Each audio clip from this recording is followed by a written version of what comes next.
Welcome. Today I want to talk about my experience with LLMs, and this is going to be a different kind of video that I've been putting up to my channel. The idea I want to talk about is what I call the HollowAI, and this will be about LLMs. Solely about LLMs and my experience with them. First, I just want to talk about how I got to this idea, or more like it's a feeling whenever I interact and I get to this point. First, as with every single AI sessions, you have a simple question or a prompt.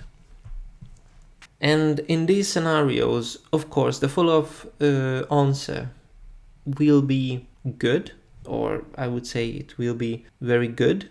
And that's what I expect.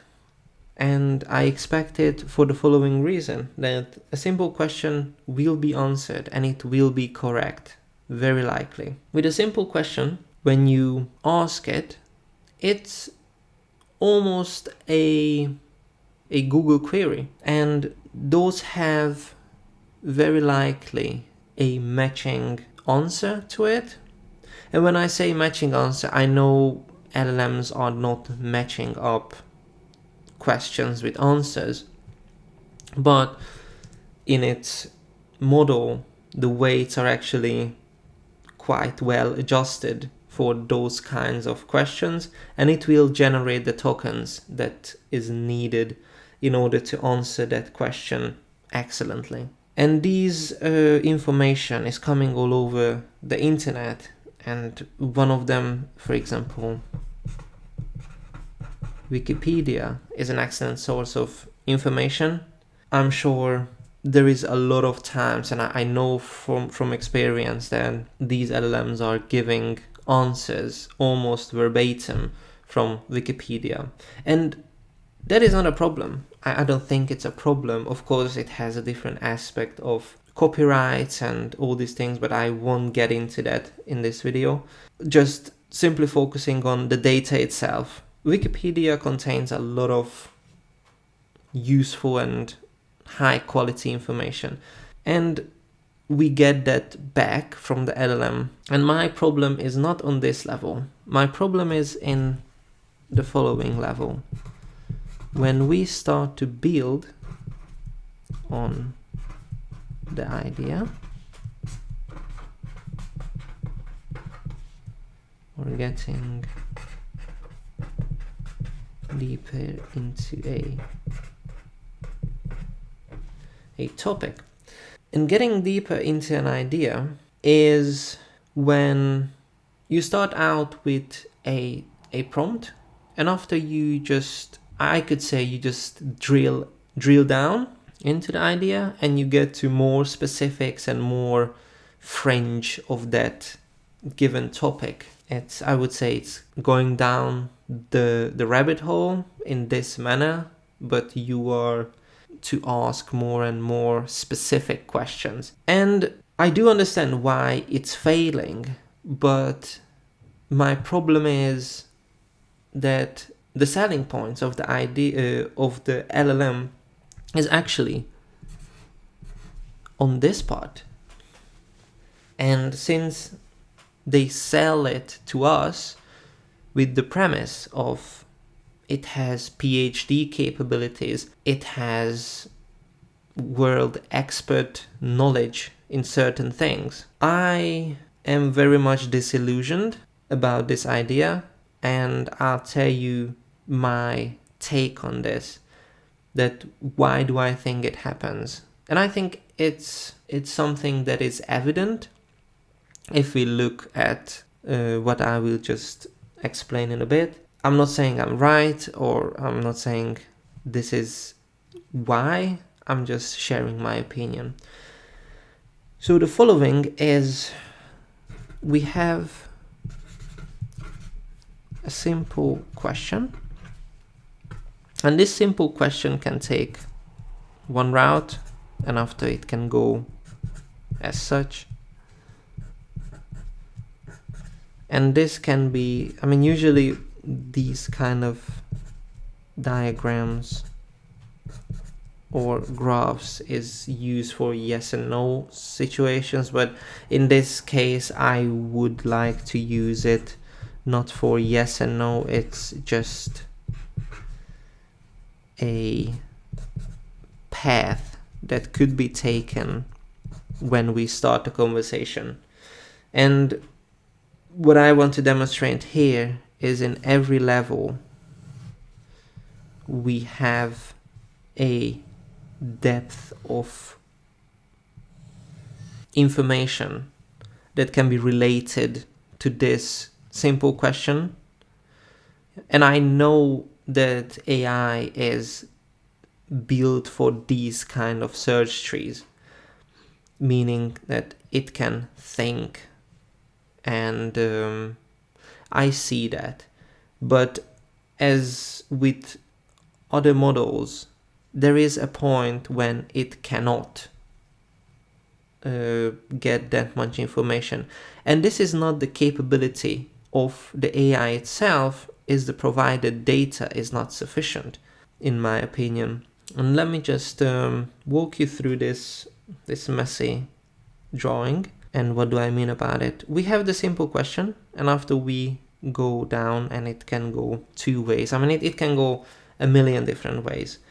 But for simplicity, it can go two ways, and that answer or follow-up question can take another two routes, and so on. We get to this really wide tree of arrows, and I have a problem with this hollow feeling.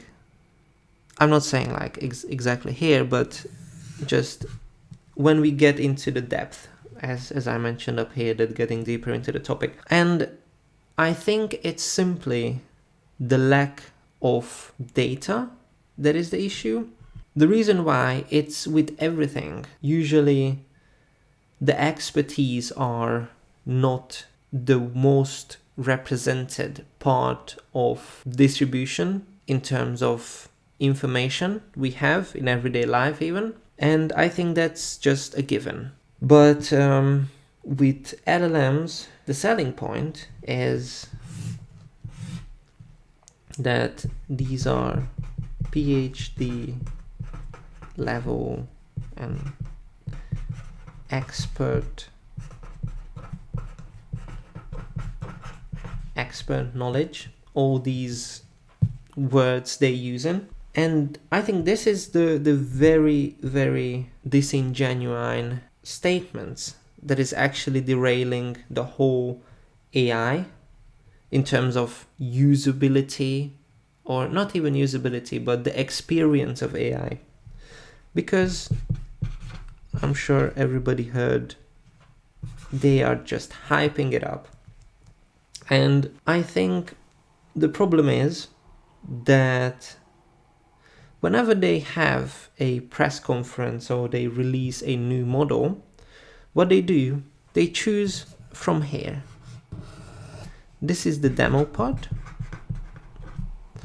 and they pose it as is actually down here. And this is, apologies, it's mean.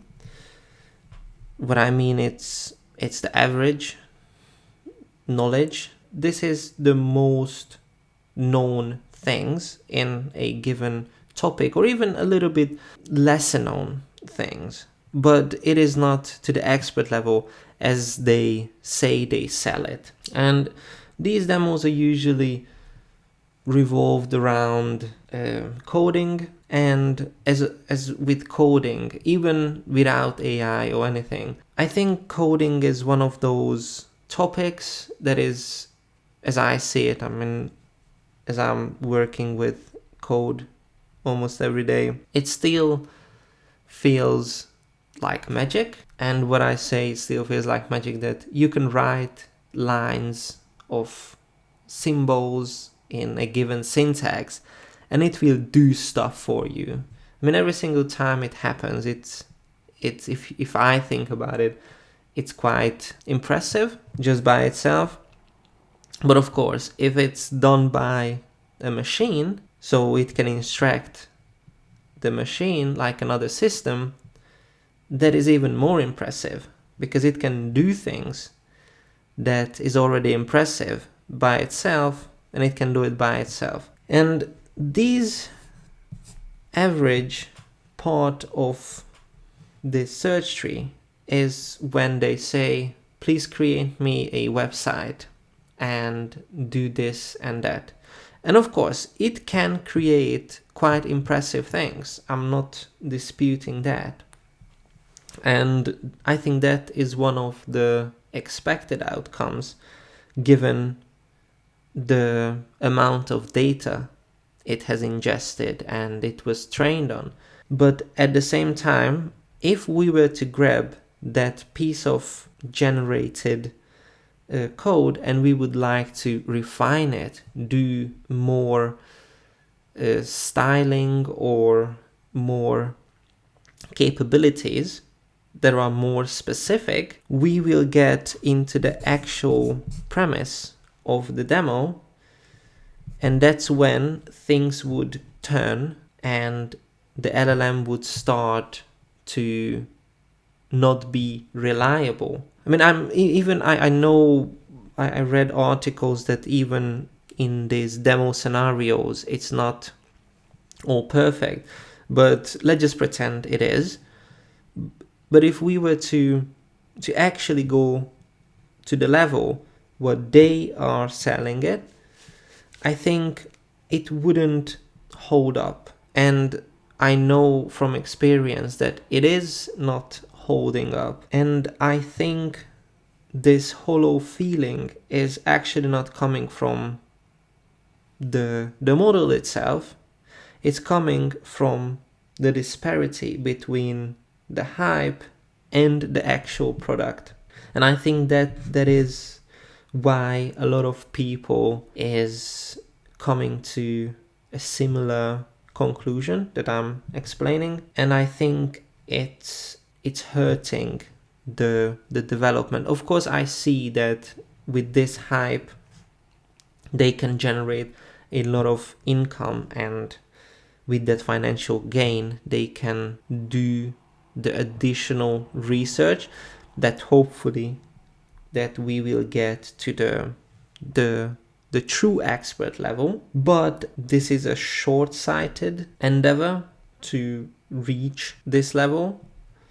But that to the side, I just want to get back to my HollowAI feeling. So as I mentioned, since they are posing the average demo that they show as an expert level knowledge, and when someone, or in fact anyone who is curious going down one of these routes, will get to the point when it will give hallucinations or bad answers per se. And just to summarize or get to a conclusion of this part that I'm talking about, my opinion is they are selling a product with the wrong manual, and that's why everybody has this feeling. And a lot of people, and this is usually people who are not expert in that given, or I'm not saying expert, but who are not well versed in that given scenario. But on the other hand, what they are inexpert in, they know for a fact that it is not working. It is not working that well. So I think AI is sold with the wrong manual. This is one of the conclusions I have. And the other one, how could it be actually fixed? So what kind of model I think could overcome this disparity is something that is working with a feedback loop in real time. And this feedback loop in real time is how we humans learn and communicate. If you think about when you have a conversation with someone, you rely on your starting position. When we start the conversation, we have our own ideas. And when we have a conversation, we actually have an intersection of those two cloud of ideas. And that intersection is going to be where we engage in conversation. Plus, if we continue the conversation, we will get feedback on our responses. And in human conversation, it's not only the information itself, it's how we talk to the other person, and it has a lot of different aspects. But just to simplify it, if we only talk about the value of the information, there are ways how we can deduct. Are we correct or are we not? And this feedback loop actually propels us to become a true expert, where we know and we can reason about our thinking. And I know there are LLMs now that has reasoning, but that reasoning is just a self-reflection. It's not a reasoning in a sense that you talk to other people and they agree. With this feedback loop, we could actually get a LLM or whatever form it takes that would actually be what they are promising, that they sell the public. I mean, this is the first video I've done in a free format. Please leave your comments or ideas in the comments below, and don't forget to subscribe, like the video if you liked it, and as always, for the rest, we will get to it.